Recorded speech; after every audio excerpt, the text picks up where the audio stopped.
Hi friends, എന്തൊക്കെയുണ്ട് വിശേഷം? അലഫ്ത സീരീസിലെ പുതിയൊരു എപ്പിസോഡിലേക്ക് എല്ലാവർക്കും സ്വാഗതം. ചാനൽ ഇതുവരെ സബ്സ്ക്രൈബ് ചെയ്ത് കാണുന്നുണ്ടെങ്കിൽ തീർച്ചയായിട്ടും സബ്സ്ക്രൈബ് ചെയ്യുക, ലൈക്ക് ചെയ്യുക, ഷെയർ ചെയ്യുക, കമൻറ്റ് ചെയ്യുക. അപ്പോൾ നമുക്ക് വൈകിപ്പിക്കാതെ തന്നെ നേരെ എപ്പിസോഡിലേക്ക് പോയാലോ. എപ്പിസോഡിൻ്റെ തുടക്കത്തിൽ തന്നെ കാണിക്കുന്നത് എല്ലാവരും ആ ന്യൂസ് കേട്ട് ഷോക്കായി നിൽക്കുന്നതാണ്. അദേശിനാണെങ്കിൽ അവൻ്റെ കൺട്രോൾ പോവും. കാരണം അതിൽ അവൻ്റെ അച്ഛൻ്റെ അമ്മയുടെയും പേരുണ്ടായിരുന്നു. അത് കേട്ടതോടെ അദേശ് വേഗം എഴുന്നേറ്റ് ഹൈദറിൻ്റെ കോളർ പിടിച്ച് ഞെരുക്കും. നിങ്ങൾ എന്താണോ ചെയ്തത്? ഇത്രയും പേരെ കൊന്നിട്ടാണോ നിങ്ങളിവിടെ ഒരു കൂസയില്ലാതിരിക്കുന്നത് എന്നും പറഞ്ഞ് ആദേശ് അവനെ വരട്ടും. ഇതെല്ലാം കാണുമ്പോൾ മേജറും നിർമ്മിനും ആദേശിനോട് കൈയെടുത്ത് മാറ്റാൻ പറയും. ഇതെല്ലാം കൂടി ആകുമ്പോൾ ആദേശിന് ആകെ പ്രാന്ത് പിടിക്കും. മര്യാദക്ക് നിങ്ങൾ മൂന്നെണ്ണം കൺമുന്നിൽ നിന്ന് പോയിക്കോന്ന് പറഞ്ഞ് അവരവിടുന്ന് പറഞ്ഞേക്കും. അവർ വേഗം വേറൊരു റൂമിലേക്ക് പോകും. അതിനുശേഷം ആദേശ് ജമാലിനോട് ചോദിക്കും, എന്താ ഇത്? ഞാൻ ഈ കേട്ടതെല്ലാം ശരിയാണോ? അതിലെൻ്റെ അമ്മയുടെ അച്ഛൻ്റെയും പേരുണ്ട്. ഞാൻ അറിയാത്തതായി വേറെ എന്തെങ്കിലും കാര്യം നടന്നിട്ടുണ്ടെങ്കിൽ പിന്നെ അവൻ്റെ മരണം എൻ്റെ കൈ കൊണ്ട് തന്നെ ആയിരിക്കും. അവൻ ഇപ്പം തന്നെ ഒരുപാട് തെറ്റുകൾ എന്നോട് ചെയ്തിട്ടുണ്ട്. അതിന് പുറമെയായിട്ട് എൻ്റെ അമ്മയുടെ അച്ഛൻ്റെയും മരണത്തിന് കാരണം ഹൈദറാണെന്നുണ്ടെങ്കിൽ പിന്നെ ഇവിടെ എന്തൊക്കെയാണ് നടക്കുകയെന്ന് എനിക്ക് പോലും പറയാൻ പറ്റില്ല. ഇത് കേൾക്കുമ്പോൾ ജമാൽ ആദേശിനെ സമാധാനിപ്പിക്കും. നീ സമാധാനമായിട്ടിരിക്കുക, എന്തായാലും നമുക്ക് അന്വേഷിക്കാം. ഈ പറഞ്ഞ കാര്യങ്ങളെല്ലാം സത്യമുണ്ടോയെന്ന് ഞാൻ അന്വേഷിച്ചു വരാമെന്ന് ജമാൽ അവനോട് പറയും. ഇതിനുശേഷം മേജനെയും നിർമ്മിനെയും ഹൈദറിനെയാണ് കാണിക്കുന്നത്. ഹൈദർ ആകെ തല പകഞ്ഞു നിൽക്കുകയാണ്. അവർക്കാണെങ്കിൽ ഒരുപാട് കോൾസും കാര്യങ്ങളെല്ലാം വരുന്നുണ്ട് ന്യൂസ് കേട്ടിട്ട്. ഇതെല്ലാം കാണുമ്പോൾ മേജൻ അവരോട് ചോദിക്കും, ഇതെന്താച്ചാ? ഇതെല്ലാം ശരിയാണോ? ഇത് കേൾക്കുമ്പോൾ നിർമ്മിന് അവൾ വഴക്ക് പറയും, എന്താടി നിനക്ക് നിന്റെ അച്ഛനെ സംശയമാണോ? നിന്റെ അച്ഛൻ ഇങ്ങനെയൊക്കെ ചെയ്യുന്നത് നിനക്ക് തോന്നുന്നുണ്ടോ? അതല്ല അമ്മേ, ആ ന്യൂസിൽ പറഞ്ഞൊക്കെ പിന്നെ എന്താ? ഇത് കേൾക്കുമ്പോൾ ഹൈദർ അവരോട് പറയും, മോള് സമാധാനമായിട്ടിരിക്കും. അതിൽ പറയുന്ന ഒന്നും ശരിയല്ല, എല്ലാം വെറുതെ അലിഗേഷൻസ് ഓരോന്ന് പറയുന്നത്. നമുക്ക് എങ്ങനെയെങ്കിലും ഒരു ഡൗൺഫോൾ വരാൻ കാത്തിരിക്കല്ലേ ആൾക്കാർ. അവർക്കിപ്പോൾ ഇത് കിട്ടുമ്പോൾ ആഘോഷിക്കുന്നതാ. ഇതെല്ലാം നമ്മുടെ പേരിലേക്ക് ആരും വരുത്തി തീർത്താണ്. ഇതൊന്നും ശരിക്കുള്ള കാര്യമല്ല എന്ന് പറയും. ഇത് കേൾക്കുമ്പോൾ മേജൻ ആലോചിക്കും, എങ്കിൽ നമുക്ക് എത്രയും പെട്ടെന്ന് തന്നെ ഇതിനെല്ലാം തടയാനുള്ളൊരു സൊല്യൂഷൻ കണ്ടുപിടിക്കണം. എത്രയും പെട്ടെന്ന് നമുക്ക് കോടതി പോയി നമുക്ക് വേണ്ടി വാദിക്കണം. അതായത് അവൾക്ക് അവളുടെ അച്ഛൻ്റെ നിരപരാധിത്വം എങ്ങനെയെങ്കിലും തെളിയിക്കണം നമ്മൾ പറഞ്ഞു. അതിനുശേഷം അവൾ അവിടെ നിന്നും പോവും. പിന്നീട് കാണിക്കുന്നത് അദേശിനെയാണ്. അവനവൻ്റെ റൂമിൽ ആകെ തല പുകഞ്ഞ് നിൽക്കുകയായിരിക്കും. അപ്പോഴാണ് അവിടേക്ക് മേജൻ വരുന്നത് കാണുമ്പോൾ അവൻ നല്ല ദേഷ്യം വരും. അവൻ അവളെയും പിടിച്ചുകൊണ്ട് പറയും, ഇനി എന്തൊക്കെ കാര്യങ്ങൾ നിനക്കറിയാം? നിന്റെ അച്ഛനെ കുറിച്ചുള്ള എല്ലാ തോന്നിയാസം നീ അറിഞ്ഞിട്ടും എല്ലാം നീ മറച്ചു വെക്കുകയായിരുന്നല്ലേ? ഇത് കേൾക്കുമ്പോൾ മേജൻ പറയും, നിങ്ങൾ എന്തൊക്കെയാണ് പറയുന്നത്? ഞാൻ എന്തിനാണ് ഇതെല്ലാം മറച്ചു വെക്കുന്നത്? മറച്ചു വെക്കാൻ എൻ്റെ അച്ഛൻ ഒരു തെറ്റും ചെയ്തിട്ടില്ല. സ്വന്തം അച്ഛൻ ഇത്ര ആൾക്കാരെ കൊന്നു കളഞ്ഞിട്ട് അതിലൊന്നുപോലും നിനക്ക് അറിയില്ലെന്നോ? എന്തായാലും ഈ പാവത്താൻ്റെ മുഖംമൂടി നിനക്ക് നന്നായിട്ട് ചേരുന്നുണ്ട്. എൻ്റെ അച്ഛൻ അങ്ങനെ ഒന്നും ചെയ്തിട്ടില്ല. അച്ഛൻ എനിക്ക് നന്നായിട്ട് അറിയാം. ഇതെല്ലാം വെറും അലിഗേഷൻസ് മാത്രമാണ്. ഒരു കൊലയാളിയാണ് നീ ഇങ്ങനെ സപ്പോർട്ട് ചെയ്തുകൊണ്ടിരിക്കുന്നത് നീ മറക്കണ്ട. എന്തൊക്കെ പറഞ്ഞാലും എനിക്കിപ്പോൾ നിന്നോട് കാര്യങ്ങളൊന്നും വിശദീകരിക്കേണ്ട ആവശ്യമില്ല. ഇതെല്ലാം ഞാൻ കോടതി പോയി എൻ്റെ അച്ഛനെ നിരപരാധിത്വം തെളിയിച്ചോളാം. ഇത് കേൾക്കുമ്പോൾ ആദേശ് അവളുടെ കൈയെടുത്ത് അവൻ്റെ ഹൃദയത്തിലേക്ക് വെക്കും. നിനക്ക് നന്നായിട്ട് അറിയുന്നതല്ലേ, ഞാൻ വെറുതെ ഓരോ കാര്യങ്ങൾ പറയാറില്ല. നിന്റെ അച്ഛനൊരു കൊലയാളിയാണെന്ന് പറഞ്ഞാൽ അത് തന്നെയാണ് സത്യം. ഒരിക്കലല്ല. നിങ്ങളോരോ കാര്യം പറഞ്ഞു വിചാരിച്ച് ഞാൻ എങ്ങനെ എൻ്റെ അച്ഛനെ കുറ്റപ്പെടുത്തും? മേജൻ, ഈ കാര്യങ്ങളെല്ലാം സത്യമാണെന്ന് നിനക്കറിയാം. അതായത് നിന്റെ അച്ഛനൊരു കൊലയാളിയാണെന്ന് നിനക്ക് തന്നെ അറിയാം. പക്ഷെ അത് നിന്റെ അച്ഛനായതുകൊണ്ട് നീ മനഃപൂർവ്വം അറിയാത്ത പോലെ നിൽക്കുകയാണ്. ഈ പറഞ്ഞ കാര്യങ്ങളെല്ലാം ശരിയാണെന്നുണ്ടെങ്കിൽ എന്തായാലും ഞാൻ എൻ്റെ അച്ഛനെതിരെ നിൽക്കും. പക്ഷേ ഇതുവരെ ഒരു തെളിവോ കാര്യങ്ങളോ ഒന്നും കിട്ടാതെ വെറുതെ ഓരോ അലിഗേഷന് പുറമെ എനിക്ക് പോകാൻ കഴിയില്ല. കാരണം അതെൻ്റെ അച്ഛനാണ്. എൻ്റെ അച്ഛൻ ഇങ്ങനെയൊന്നും ചെയ്യില്ലെന്ന് എനിക്ക് നല്ല വിശ്വാസമുണ്ടെന്ന് പറഞ്ഞ് മേജൻ അവിടെ നിന്നും പോവും. അതിനുശേഷം ആദേശം അവൻ്റെ സ്റ്റഡി റൂമിലേക്ക് പോവും. അവിടെ മുസൈനും ആസ്ലിയും ജമാലും ഉണ്ടാവും. അവരോടെല്ലാവരും അവൻ ഈ കാര്യം പറയായിരിക്കും.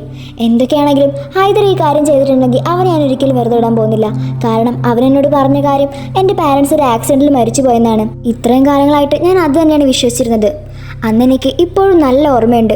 സാധാരണ ഒരു ദിവസം പോലെ തന്നെ ഒരുപാട് ഹാപ്പി ആയിട്ട് ഞങ്ങൾ രണ്ടുപേരെയും അവർ സ്കൂളിലേക്കാക്കി പോവുമായിരുന്നു. അന്ന് ഞങ്ങളെ ഒരുപാട് ഹഗ് ചെയ്ത് ഞങ്ങളുടെ യാത്ര പറഞ്ഞ് അവർ രണ്ടുപേരും ജോലിക്ക് ഇറങ്ങി.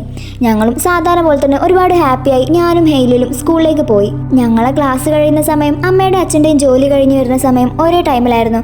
അതുകൊണ്ട് തന്നെ ഞങ്ങളെല്ലാവരും ഒരുമിച്ചാണ് വീട്ടിലേക്ക് പോകാറുള്ളത്. പതിവ് പോലെ അന്നും സ്കൂൾ വിട്ട് കഴിഞ്ഞ് ഞങ്ങൾ അവർക്ക് വേണ്ടി കാത്തു നിന്നു. ഒരുപാട് തവണ ഞങ്ങൾ അമ്മയ്ക്ക് അച്ഛന് വേണ്ടി വെയിറ്റ് ചെയ്തു. എല്ലാവരും പോയിട്ടും ഞങ്ങൾ മാത്രം അവിടുന്ന് പോയില്ല.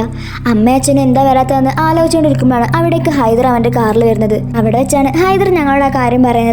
നിങ്ങൾക്കിനി അമ്മയും അച്ഛനില്ല, അവർ രണ്ടുപേരും ഒരു ആക്സിഡൻറ്റിൽ മരിച്ചുപോയി. ഇനി മുതൽ നിങ്ങൾ ഞങ്ങളുടെ വീട്ടിലാണ് നിൽക്കാൻ പോകുന്നതെന്ന് പറഞ്ഞ് അവൻ ഞങ്ങൾ അവിടെ നിന്ന് അവൻ്റെ വീട്ടിലേക്ക് കൊണ്ടുപോയി. അതിനുശേഷം പിന്നെ നടന്നതെല്ലാം ഒരുപാട് ക്രൂരതകളായിരുന്നു. അവൻ ഞങ്ങളോട് പറഞ്ഞിരുന്ന കാര്യം വിശ്വസിച്ചാണ് ഞങ്ങൾ ഇത്രയും കാലം ജീവിച്ചുകൊണ്ടിരുന്നത്. ആ വിവരം അറിഞ്ഞപ്പോൾ ഞങ്ങൾ രണ്ടുപേരും പരസ്പരം കെട്ടിപ്പിടിച്ച് ഒരുപാട് കരഞ്ഞു. ഞങ്ങൾക്കിനി അമ്മയും അച്ഛനില്ലെന്ന കാര്യം ഞങ്ങൾ അറിഞ്ഞ് ഒരുപാട് വിഷമിച്ചിരുന്നു. ഇതെല്ലാം കേൾക്കുമ്പോൾ ജമാൽ ആദേശിനെ സമാധാനിപ്പിക്കും, നീ പേടിക്കണ്ട, എന്തായാലും നമ്മൾ ഇതിന് പുറമെയുള്ള ആക്ഷൻസ് എല്ലാം എടുത്തു തുടങ്ങുന്നുണ്ട്. ഇതിൻ്റെ പിന്നിലെ സത്യാവസ്ഥ എന്താണെന്ന് നമ്മൾ എന്തായാലും അറിഞ്ഞിരിക്കും. എങ്കിൽ അത് എത്രയും പെട്ടെന്ന് വേണം. അതറിയാതെ എനിക്കൊരു സമാധാനം ഇല്ലെന്ന് ആദേശ് അവനോട് പറയും. പിന്നീട് കാണിക്കുന്നത് മേജനെയാണ്. അവൾ പുറത്തേക്ക് ഇറങ്ങുമ്പോൾ കിടക്കുമ്പോഴാണ് അവൾ ഫോൺ എടുക്കാത്ത കാര്യം അവൾക്ക് ഓർമ്മ വരുന്നത്.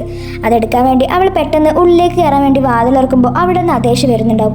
അവർ രണ്ടുപേരും കൂടി തല കൂട്ടിയിടിക്കും. നീ എവിടേക്കാ ഇങ്ങനെ ധൃതി പിടിച്ച് പോകുന്നത്? ഒന്ന് നോക്കിയും കണ്ടൊക്കെ പോയിക്കൂടെന്ന് ആദേശ് അവളോട് ചോദിക്കുമ്പോൾ അവൾ അത് നേരെ തിരിച്ചു ചോദിക്കും. ഇതെനിക്ക് നേരെ നിന്നോട് തിരിച്ചു ചോദിക്കാലോ, നിനക്കും മര്യാദക്ക് നടന്നോടെ?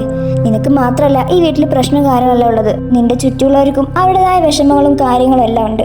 ഇത് കേൾക്കുമ്പോൾ ആദേശ് അവളോടൊന്നും പറയാതെ നേരെ അവളെടുത്ത് അവിടെ നിന്ന് മാറ്റി വെക്കും. അങ്ങനെ ആദേശ് അവിടെ നിന്ന് പോകാൻ നിൽക്കുമ്പോഴാണ് അവിടേക്ക് ദമയത്തും നസീറും വരുന്നത്. അത് കാണുമ്പോൾ അവൻ നല്ല ദേഷ്യം വരും. അവർ ഈ ന്യൂസ് എല്ലാം കേട്ട് മാജന്റെ ഫാമിലി സമാധാനിപ്പിക്കാൻ വേണ്ടി വന്നതായിരിക്കും.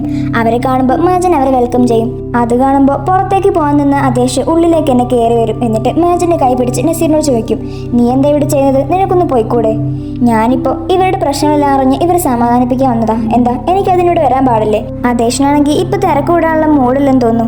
ഞാൻ വരുമ്പോഴേക്കും ഇവിടെ നിന്ന് എല്ലാവരും പോയിക്കോളെന്ന് പറഞ്ഞ് അവൻ അവിടെ നിന്നും പോവും. അതിനുശേഷം മാജൻ നസീറിനോട് സംസാരിക്കും. എനിക്കെൻ്റെ അച്ഛൻ നിരപരാധിയാണെന്ന് എങ്ങനെയെങ്കിലും തെളിയിക്കണം. അതിന് നീ എന്നെ ഹെൽപ്പ് ചെയ്യോ? ശരിക്കും എന്താ സംഭവിച്ചിരിക്കുന്നതെന്ന് എനിക്കൊന്ന് അറിയണമെന്നുണ്ട്. അതായത് ഈ ഏലുൽ, താഹിർ, അവരുടെ പാരൻസ് ഇവരെല്ലാം ശരിക്കും എങ്ങനെയാണ് മരിച്ചത്? ഈ ന്യൂസുകളെല്ലാം ഫേക്ക് ആണോ അതോ അലിഗേഷൻസ് മാത്രമാണോ? ഇതെല്ലാം എനിക്ക് അറിയണം. ഇത് കേൾക്കുമ്പോൾ നസീർ ഒത്തിരി സന്തോഷത്തോടെ പറയും, അതിനെന്താ, ഞാൻ നിന്റെ കൂടെയില്ലേ? ഞാൻ നിന്നോട് എപ്പോഴും പറയാറില്ലേ ഞാൻ നിന്റെ എല്ലാ കാര്യത്തിനും നിന്റെ കൂടെ ഉണ്ടാവുമെന്ന്.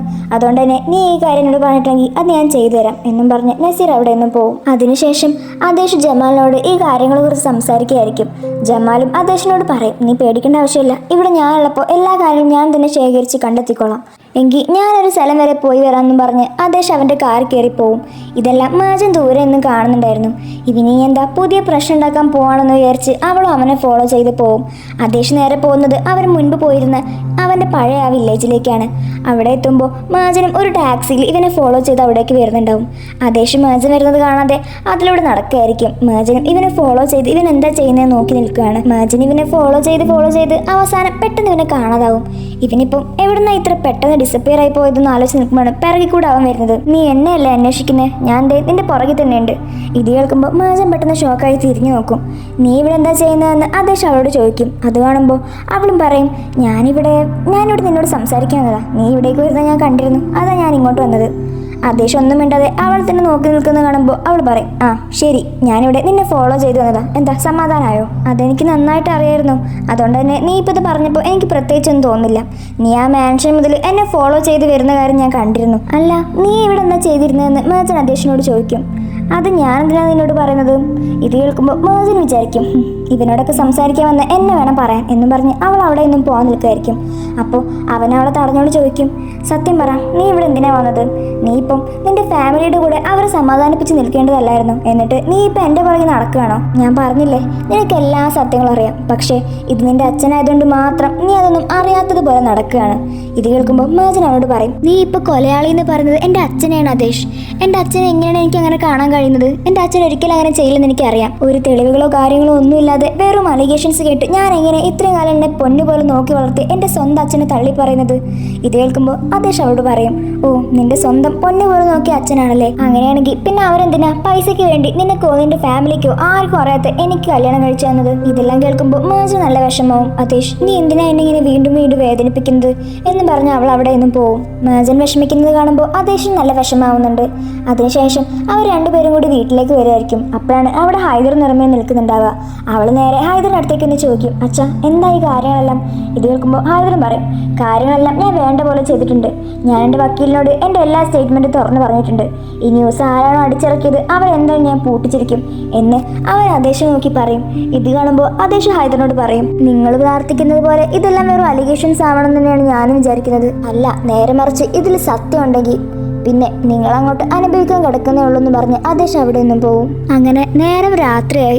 മാജനാണെങ്കിൽ രാത്രിയായിട്ടും അവളുടെ കമ്പ്യൂട്ടറിൽ എന്തൊക്കെയോ ചെയ്തുകൊണ്ടിരിക്കുകയാണ്. ഇതെല്ലാം കണ്ട് ആദേശ് അവിടേക്ക് വന്ന് ലൈറ്റ് ഓഫ് ചെയ്ത് അവൻ കിടന്നുറങ്ങാൻ നിൽക്കും. അത് കാണുമ്പോൾ മാജൻ വന്ന് ലൈറ്റ് ഓൺ ആക്കും. നീ എന്തായി കാണിക്കുന്നത് മാജൻ? നീ നട്ടപ്പാതിരിക്ക് എന്താ ചെയ്യുന്നത്? ഞാനിവിടെ ഒരു അത്യാവശ്യ കാര്യം ചെയ്തുകൊണ്ടിരിക്കുന്നത് കാണുന്നില്ലേ?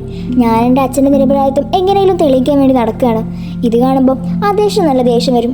അവനൊന്നും പറയാതെ അവിടെ നിന്ന് എഴുന്നേറ്റ് ബാൽക്കണിയിലേക്ക് പോകും. ഹൈദർ മാജനോട് പറഞ്ഞിട്ടുണ്ടാവും, ഇതെല്ലാം നിന്റെ അച്ഛൻ്റെ തെറ്റല്ല മോളെ, ഇതെല്ലാം ആ റിസയാണ് ചെയ്തത്, അതായത് അവളുടെ അങ്കിള്. നിന്റെ അങ്കിള് ഇതുപോലെ ഒരുപാട് ഡേർട്ടി ബിസിനസ്സും ഇല്ലീഗൽ കാര്യങ്ങളും ചെയ്തിരുന്നു.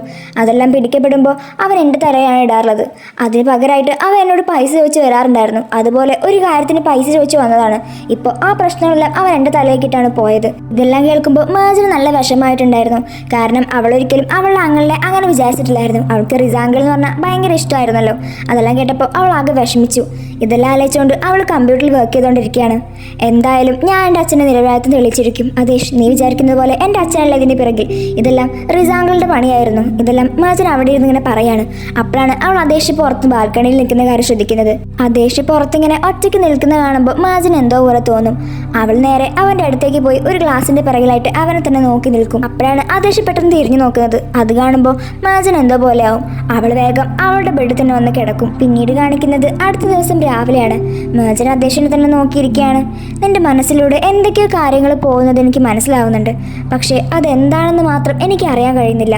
നിന്റെ മനസ്സിനുള്ളിൽ പോയിക്കൊണ്ടിരിക്കുന്ന കാര്യങ്ങളെല്ലാം അറിഞ്ഞാൽ കൊള്ളാമെന്നാണ് ഞാനിപ്പോൾ ആലോചിക്കുന്നതെന്ന് മേജന് പറയും. എന്നിട്ട് അവൾ അവിടെ നിന്ന് എഴുന്നേറ്റ് ബാൽക്കണിയിലേക്ക് പോകും. കാരണം അവൾ നസീറിനോട് ഒരു കാര്യം പറഞ്ഞ് ഏൽപ്പിച്ചിട്ടുണ്ടായിരുന്നു. അതെല്ലാം അവൻ ഇന്നാണ് ശരിയാക്കി കൊണ്ടുവരാമെന്ന് പറഞ്ഞത്. അതായത് അവളുടെ അച്ഛനെതിരെ വന്ന ന്യൂസുകളെല്ലാം ശരിക്കുള്ളതാണോ അതോ വെറും ഫേക്ക് ആയിട്ടുള്ള കാര്യമാണോ എന്നെല്ലാം അറിയാൻ പോകുന്ന ദിവസമാണിന്ന്. പിന്നീട് കാണിക്കുന്നത് അതേഷിനെ മേജനും തന്നെയാണ്. അവർ രണ്ടുപേരും ആ ന്യൂസിന് വേണ്ടി വെയിറ്റ് ചെയ്തുകൊണ്ടിരിക്കുകയാണ്. മേജനാണെങ്കിൽ നസീറിനെ കാത്തു നിൽക്കുകയാണ്. കാരണം അവനാണ് അവൾക്ക് വേണ്ടി ഡീറ്റെയിൽസ് കൊണ്ടുവരാൻ പോകുന്ന ആള്. അതേഷും ജമാലിന് വേണ്ടി വെയിറ്റ് ചെയ്തുകൊണ്ടിരിക്കുകയാണ്. ജമാൽ തന്നെയാണ് അതേഷിന് ആ ഡീറ്റെയിൽസ് കൊണ്ടുവരാൻ പോകുന്നത്. നസീർ അവൻ കളക്ട് ചെയ്ത കാര്യങ്ങളെല്ലാം കൊണ്ട് മേജന്റെ അടുത്ത് കൊടുക്കുകയാണ്. അവളത് വായിക്കുമ്പോൾ ആകെ ടെൻഷൻ ആവുന്നുണ്ട്. ഇതെല്ലാം കാണുമ്പോൾ നസീറിനും ആകെ എന്തോ പോലെ ആവുന്നുണ്ട്. ജമാലും അതേഷ് കാത്തിരിക്കുന്ന ആ ഡീറ്റെയിൽസ് കളക്ട് ചെയ്താണ് അങ്ങോട്ട് വരുന്നത്. ജമാൽ ഒരുപാട് വിഷമത്തോടു കൂടിയാണ് അങ്ങോട്ട് വരുന്നത്.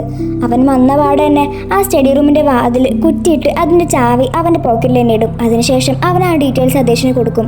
അതെല്ലാം കാണുമ്പോൾ അതേഷ് ആകെ ഷോക്കായി പോവും.